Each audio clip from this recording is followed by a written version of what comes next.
તો અન્ય સમાચાર બોટાદથી બોટાદ શહેરમાં ભારે પવન વચ્ચે શરૂ થયો છે વરસાદ। બોટાદ શહેરના Haveli Chowk, Padiyad road, tower road, Bhavnagar road, Gadhada road સહિતના વિસ્તારમાં વરસાદ શરૂ થયો છે। ગઈકાલે દિવસ દરમિયાન 2 ઇંચ વરસાદ બાદ આજ રોજથી વરસાદ ફરી શરૂ થયો છે। વરસાદ પડતા ધરતીપુત્રો સહિત લોકોમાં આનંદનો માહોલ જોવા મળી રહ્યો છે। તો બોટાદના બરવાડામાં સતત બીજા દિવસે વરસાદ। બરવાડા શહેર સહિત તાલુકા પંથકમાં વરસાદ। કાપડિયાળી, ખમીદાણા, નાવડા, વાઢેડામાં વરસાદ। પાકને જીવનદાન મળતા ખેડૂતોમાં ખુશીનો માહોલ જોવા મળી રહ્યો છે। તો ફોન લાઈન પર સંવાદદાતા પ્રકાશ જોડાયા છે વધુ માહિતી આપવા માટે। પ્રકાશ, બોટાદમાં જે પ્રકારથી સાર્વત્રિક વરસાદ છે, શું અપડેટ્સ આપની પાસે? જી લોકનાથ, છેલ્લા 3 દિવસથી બોટાદ શહેર તેમજ આજુબાજુના જે તાલુકાઓ છે ત્યાં સતત વરસાદ વહી રહ્યો છે। આજે સતત ત્રીજા દિવસે બપોર બાદ બોટાદ શહેર તેમજ બોટાદ જિલ્લાનું જે બરવાડા પંથક છે ત્યાં પણ વરસાદ પડી રહ્યો છે। બોટાદ શહેર તેમજ તાલુકાની વાત કરવામાં આવે તો બોટાદ તાલુકાના નાગલપર, ભીમડા, ચોટીંગડા, સેતલી, રાજપરા સહિત ગામોમાં વરસાદ પડી રહ્યો છે। જે પ્રમાણે છેલ્લા 3 દિવસથી સાર્વત્રિક વરસાદ પડી રહ્યો છે તેના કારણે ચોક્કસ ખેડૂતોમાં આનંદ જોવા મળી રહ્યો છે, કારણ કે ખેડૂતોએ વાવણી કરી નાખી હતી અને એક સારા વરસાદની રાહ જોઈ રહ્યા હતા। ત્યારે તેવા સમયે જ ખેડૂતોને સારો વરસાદ મળતા ખેડૂતોના પાકને જીવનદાન બચ્યું છે। તો બીજી બાજુ શહેરના એવા અનેક વિસ્તારો છે કે જ્યાં પાણી ભરાઈ જાય છે, જેના કારણે વાહન ચાલકોને પણ ભારે હાલાકીનો સામનો કરવો પડે છે, જેના કારણે તંત્રની પ્રી મોન્સૂન કામગીરીની પોલ અહીંયા ખુલ્લી સાબિત થઈ રહી છે। જી બિલકુલ પ્રકાશ, આભાર આ સમગ્ર માહિતી બદલ। તો પાકને જીવનદાન મળતા ખેડૂતોમાં ખુશીનો માહોલ। ભાવનગર જિલ્લાના વલ્લભીપુર તાલુકામાં સતત 3 દિવસથી વરસાદી ઝાપટા યથાવત છે। વલ્લભીપુર તાલુકા સહિત પંથકમાં 3 દિવસમાં 2.5 ઇંચ વરસાદ નોંધાયો છે। વલ્લભીપુર તાલુકાના કંથારિયા, પાટી, ચમારડી, નવાગામ, લોલિયાણા સહિત ગ્રામ્ય વિસ્તારમાં પણ વરસાદી ઝાપટાને લઈને ખેડૂતોના વાવણી કરવામાં આવેલ પાકને નવું જીવનદાન મળ્યું છે। તો ભાવનગર જિલ્લાના પંથકમાં અનેક વિસ્તારોમાં વાતાવરણમાં પલટો આવ્યો છે। ભાવનગર જિલ્લાના ગારિયાધારના ગ્રામ્ય વિસ્તારોમાં વરસાદી માહોલ। ગારિયાધાર તાલુકાના ગ્રામ્ય પંથકોમાં વરસાદ શરૂ થયો છે।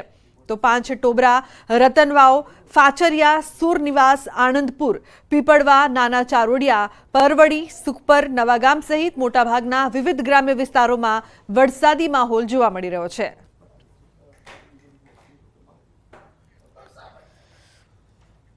સમાચારમાં આગળ વાત કરી રાજકોટની। રાજકોટમાં જામ્યો છે વરસાદી માહોલ। મધ્ય રાજકોટ, પશ્ચિમ રાજકોટમાં વરસાદ, પૂર્વ રાજકોટમાં પણ વરસાદી માહોલ। જંકશન વિસ્તારમાં ભરાયા છે વરસાદી પાણી। પોપટપરાના નાળામાં પાણી ભરાયા છે। રસ્તા પર પાણી ભરાતા વાહન ચાલકોને ભારે હાલાકીનો સામનો કરવો પડી રહ્યો છે। તો રાજકોટ શહેરમાં વરસાદી માહોલ જામ્યો છે। સતત વરસાદ, ચોમાસાની શરૂઆતમાં જ વરસાદી પાણી ભરાયા છે। જંકશન વિસ્તારમાં તેમજ પોપટપરા સહિતના અનેક વિસ્તારોમાં પાણી ભરાયા છે। પ્રી મોન્સૂનની કામગીરી પર સવાલો, કારણ કે શરૂઆતી વરસાદમાં જ રાજકોટના જે હાલ થાય છે, ખાસ કરીને પોપટપરાનું જે વિસ્તાર છે ત્યાં સૌથી વધુ પાણી દર વર્ષે ભરાય છે। પોપટપરા સહિતના અન્ય વિસ્તારો છે ત્યાં પણ પાણી ભરાયા છે અને રાજકોટ શહેરમાં વરસાદી માહોલ જામ્યો છે, જેના કારણે લોકોમાં તો ખુશીનો માહોલ છે, પરંતુ સાથે સાથે જે અનેક વિસ્તારો છે કે જે દર વર્ષે પાણી ભરાવાની સમસ્યાથી લોકો પરેશાન થતા હોય છે, તે જ વિસ્તારોમાં આ વખતે પણ પાણી ભરાયું છે, જેને કારણે લોકો સવાલ પૂછી રહ્યા છે કે પ્રી મોન્સૂન કામગીરી કેમ નથી કરવામાં આવતી? ચોમાસા પહેલા દર વર્ષની સમસ્યા આ વર્ષે પણ યથાવત છે। અનેક સવાલો ઉપસ્થિત થઈ રહ્યા છે, ખાસ કરીને વાહન ચાલકોને મુશ્કેલીનો સામનો કરવો પડી રહ્યો છે। રાજકોટથી સંવાદદાતા અંકિત લાઈવ જોડાયા છે। અંકિત પાસેથી વધુ માહિતી લઈએ। અંકિત, રાજકોટમાં દર વર્ષે જે પ્રકારથી સમસ્યા થાય છે, ખાસ કરીને કેટલાક વિસ્તારો, પોપટપરા સહિતના વિસ્તારો જ્યાં સૌથી વધુ વરસાદ અને સમસ્યાઓ, શું અપડેટ્સ રાજકોટની? ચોક્કસ લોબના, સૌપ્રથમ તો આપને હું મારી પાછળના દ્રશ્યો બતાવવાનો પ્રયત્ન કરી રહ્યો છું। દ્રશ્યો છે રાજકોટની સિવિલ હોસ્પિટલના દ્રશ્યો છે કે જ્યાં પાણી ભરાવાની સમસ્યા છે તે સામે આવી છે। એન્ટ્રી એક્ઝિટ ગેટ ઉપર પાણી ભરાવાની સમસ્યા છે તે સામે આવી છે। દ્રશ્યોમાં જોઈ શકાય છે। ખાસ કરીને વાત કરવામાં આવે તો હાલ રાજકોટની કલેક્ટર કચેરી પાસે પાણી ભરાઈ ચૂક્યા છે। રાજકોટની જીટી સેટ હોસ્પિટલ પાસે પાણી ભરાઈ ચૂક્યા છે। રાજકોટનું પોપટપરાનું નાળું છે કે જે પાણીમાં ગરકાવ થઈ ચૂક્યું છે। સાથોસાથ એસ્ટ્રોન ચોકનું જે નાળું છે તે પાણીમાં ગરકાવ થઈ ચૂક્યું હોવાના દ્રશ્યો છે તે હાલ અત્યારે સામે આવી રહ્યા છે. લોકોને પોતાના ઘર જવા માટે રિક્ષા નથી મળી રહી હોવાના દ્રશ્યો છે તે ખાસ કરીને અમે બતાવી રહ્યા છીએ કે કઈ રીતે દર્દીઓ તેમજ દર્દીઓના સગાવાલા છે તેમને હાલ આ શેડની નીચે આશરો લેવાની ફરજ પડી રહી છે. રાજકોટની જો વાત કરવામાં આવે તો રાજકોટના 150 ફૂટ રિંગ રોડ ઉપર પાણી છે તે ભરાઈ ચૂક્યા છે. કલાવર રોડ ઉપર પાણી ભરાવાની સમસ્યા છે તે સામે આવી ચૂકી છે. સાથોસાથ વગડ ચોકડી સહિતના જે વિસ્તારો છે ત્યાં હાલ અત્યારે પાણી ભરાવાની સમસ્યા છે તે સામે આવી રહી હોવાના દ્રશ્યો છે તે હાલ અત્યારે લુબના સામે આવી ચૂક્યા છે. જી બિલકુલ અંકિત, એક સવાલ એ પણ પૂછવા માંગીશ કે પોપટપરા અને જંકશન વિસ્તાર દર વર્ષે અહીંયા પાણી ભરાવાની સમસ્યા, પ્રી મોન્સૂન કામગીરી કેમ સમય પર નથી થતી અંકિત?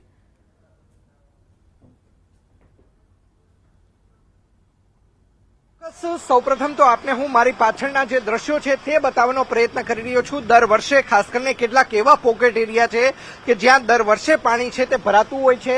દર વર્ષે મહાનગરપાલિકા દ્વારા પ્રી મોન્સૂનની કામગીરી મારફતે કરોડો રૂપિયાનું આંધણ છે તે કરી નાખવામાં આવતું હોય છે. મહાનગરપાલિકા દ્વારા પ્રેસ રિલીઝ પણ કરવામાં આવતી હોય છે કે તેમના દ્વારા કહી શકાય કે પ્રી મોન્સૂનની કામગીરી છે તે કરવામાં આવી છે.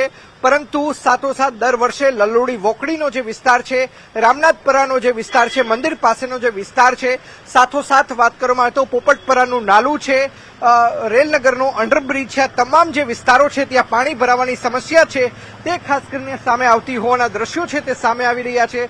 જોઈ શકાય છે કે લોકોને કયા પ્રકારની હાલાકીનો સામનો છે તે કરવો પડી રહ્યો છે. ન માત્ર રાજકોટ શહેરની સિવિલ હોસ્પિટલ ખાતે પાણી ભરાયા હોવાનું છે તે સામે આવ્યું છે, પરંતુ સિવિલ હોસ્પિટલ ચોકનો જે બ્રિજ છે ત્યારે ઓવરબ્રિજ ઉપરથી જે પાણી છે તે નીચે આવી રહ્યું છે તેના કારણે પણ સિવિલ હોસ્પિટલ ચોકની અંદર હાલ અત્યારે પાણી ભરાયાના દ્રશ્યો છે તે ખાસ કરીને લુબના સામે આવી રહ્યા છે. મહાનગરપાલિકા દ્વારા લોકોને કોઈ પણ જાતની અગવડતા ન પડે તે માટે ચોક્કસ 24 કલાકનો જે કંટ્રોલ રૂમ છે, મોન્સૂનને રિલેટેડ જે કંટ્રોલ રૂમ છે તે શરૂ કરી દેવામાં આવ્યો છે. પરંતુ બીજી તરફ રાજકોટના દ્રશ્યો છે કે રાજકોટના લોકોને પારાવાર મુશ્કેલીનો સામનો છે તે ખાસ કરીને કરવો પડી રહ્યો છે.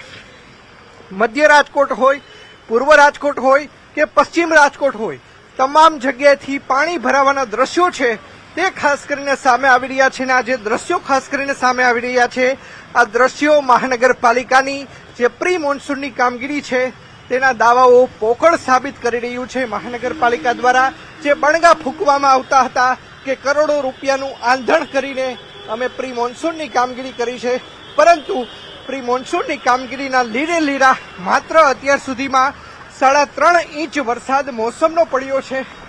બીજી તરફ હું દ્રશ્યો પણ બતાવવાનો પ્રયત્ન કરી રહ્યો છું કે લોકો છે તે હાલ અત્યારે ઘૂઘરા તેમજ ભજીયાની લિજ્જત છે તે ખાસ કરીને રાજકોટની અંદર માણી રહ્યા હોવાના દ્રશ્યો છે તે પણ સામે આવી રહી છે. ખાસ કરીને વરસાદી જે મોસમ હોય છે ત્યારે ભજીયા અને ઘૂઘરા ખાવાની પણ એક અલગ જ મજા હોય છે, ત્યારે લોકો તે પ્રકારની મજા છે તે પણ માણી રહ્યા હોવાનું સામે આવ્યું છે. બીજી તરફ હું કેમેરામેનને પણ વિનંતી કરીશ કે તે આ દ્રશ્યો છે તે બતાવવાનો પ્રયત્ન કરે કે રાજકોટ શહેરના સિવિલ હોસ્પિટલની અંદર તો પાણી ભર્યા છે, પરંતુ સિવિલ હોસ્પિટલ ચોક આવેલો છે ત્યાં કયા પ્રકારના પાણી છે આ દ્રશ્યો અમે બતાવી રહ્યા છીએ. આ દ્રશ્યો મહાનગરપાલિકાના સત્તાધીશો સુધી પહોંચવા જરૂરી છે, સાથોસાથ મહાનગરપાલિકાના અધિકારીઓ સુધી પણ પહોંચવા જરૂરી છે કે રાજકોટ શહેરની સિવિલ હોસ્પિટલ ચોક આવેલું છે ત્યાં કયા પ્રકારનું પાણી છે તે ભરાય છે. પાણી કે જે ઉપરથી ઓવરબ્રિજ ઉપરથી નીચે નાખવામાં આવે છે અને તેના જ કારણે આ પાણી ભરાયું હોવાનું સામે આવ્યું છે. બેન, કયા પ્રકારની તકલીફ પડે છે? આ પાણી ભરાય છે હોસ્પિટલમાં બહુ જ, બરાબર, અને આ બિચારા બધા બહાર નીકળી ગયા છે. જો બેન, હોસ્પિટલમાં પાણી ભરાણા છે અને ચોકમાં પાણી છે, શું કે ચોકમાં જોયું છે, બાકી હોસ્પિટલની અંદર ખબર નથી. ચોક્કસ. તો જે લોકો રિક્ષામાંથી ઉતરી રહ્યા છે તેમને પણ હવે પાણીમાંથી પસાર થવાની ફરજ છે તે પડવા જઈ રહી છે. જોઈ શકાય છે આ દ્રશ્યો રાજકોટ શહેરની સિવિલ હોસ્પિટલ ચોકના દ્રશ્યો છે લુબના, કે જ્યાં હાલ અત્યારે વરસાદી પાણી ભરાવાની સમસ્યા છે તે સામે આવી ચૂકી છે. જી બિલકુલ અંકિત, આભાર આ સમગ્ર માહિતી બદલ. તો રાજકોટથી વરસાદના જે અલગ અલગ દ્રશ્યો સામે આવી રહ્યા છે, પોપટપરા વિસ્તારમાં પાણી ભરાયું છે અને સિવિલ હોસ્પિટલની બહાર પણ એટલું પાણી છે કે દર્દીઓને મુશ્કેલીથી ત્યાં જવું પડી રહ્યું છે.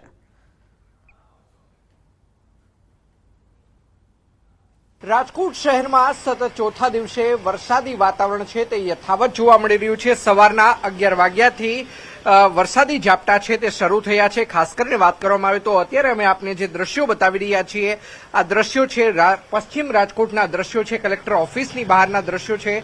જોઈ શકાય છે કે હાલ અત્યારે વરસાદ છે તે વરસી રહ્યો છે. ખાસ કરીને જુદા જુદા વિસ્તારોની જો વાત કરવામાં આવે તો વગડ ચોકડીએ હાલ અત્યારે વરસાદ વરસી રહ્યો છે. રામાપીર ચોકડીએ વરસાદ વરસી રહ્યો છે. સાથોસાથ મધ્ય ઝોનની જો વાત કરવામાં મધ્ય રાજકોટની જો વાત કરવામાં આવે તો ત્રિકોણબાગ લીમડા ચોક સાથોસાથ બસ સ્ટેશન જે વિસ્તાર છે ત્યાં હાલ અત્યારે વરસાદ વરસી રહ્યો હોવાનું સામે આવ્યું છે. સાથોસાથ Bhaktinagar station plot Rajkot junction ખાતે પણ હાલ અત્યારે વરસાદ છે તે વરસી રહ્યો હોવાનું છે તે સામે આવ્યું છે. રાજકોટની જો વાત કરવામાં આવે તો અત્યાર સુધીમાં મોસમનો કુલ 3 ઇંચ જેટલો વરસાદ છે તે વરસી ચૂક્યો છે. ચોક્કસ આ વખતેની વાત કરવામાં આવે તો વરસાદ છે તે જૂન મહિનામાં ખૂબ જ અગાઉના વર્ષોની સરખામણીએ ખૂબ ઓછો વરસ્યો હોવાનું પણ સામે આવ્યું છે. અંકિત પોપટ, ન્યૂઝ 18 ગુજરાતી, રાજકોટ. તો રાજકોટમાં પ્રી મોન્સૂન કામગીરીના ધજાગરા જોવા મળી રહ્યા છે. ચોમાસાની શરૂઆતમાં જ ભરાયા છે પાણી. પોપટપરાના નાળામાં ભરાયા છે વરસાદી પાણી. પાણી ભરાતા વાહન ચાલકોને ભારે હાલાકીનો સામનો કરવો પડી રહ્યો છે. અનેક લોકોના વાહનો અટવાયા છે. રિક્ષા, ટુ વ્હીલર સહિતના વાહનો બંધ થયા છે.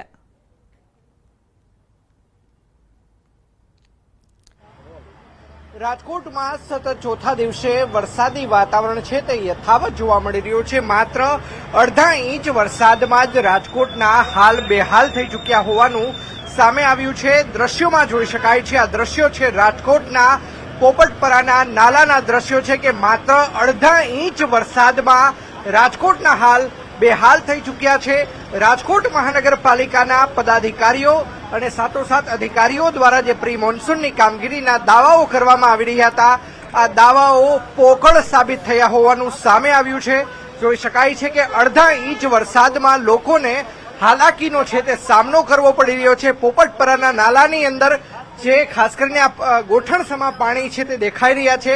વાહન ચાલકોને ભારે હાલાકીનો સામનો છે તે કરવો પડી રહ્યો છે. આ ઇલેક્ટ્રિક જે બસ સંચાલિત આજે જે બસો છે ખાસ કરીને સીએનજી સંચાલિત બસ છે તે ખાસ કરીને આગળ નથી જઈ રહી ને અહીંયાથી જ તેમને યુટર્ન મારવાની કોટના આ પ્રકારના હાલ છે. જોઈ શકાય છે કે કયા પ્રકારની કામગીરી રાજકોટ મહાનગરપાલિકાના સત્તાધીશો પદાધિકારી હોય કે અધિકારી હોય તેમને કયા પ્રકારની કામગીરી કરી હશે તે આ દ્રશ્યો પરથી સમજી શકાય છે. અંકિત પોપટ, ન્યૂઝ 18 ગુજરાતી, રાજકોટ. દર ચોમાસામાં આવું જ થાય છે. કોર્પોરેશન વાળા કામ કરતા નથી. આ પાણીનો નિકાલ થતો નથી. આનો કઈક રસ્તો કરવો જોઈએ. આનો કઈક રસ્તો થાય તો શું છે કે આ રેલનગરમાં બધા જે આવતા જતા છે ને એ બધાને રાહત થાય અને આ ચોમાસામાં હર ચોમાસામાં તકલીફ પડે છે.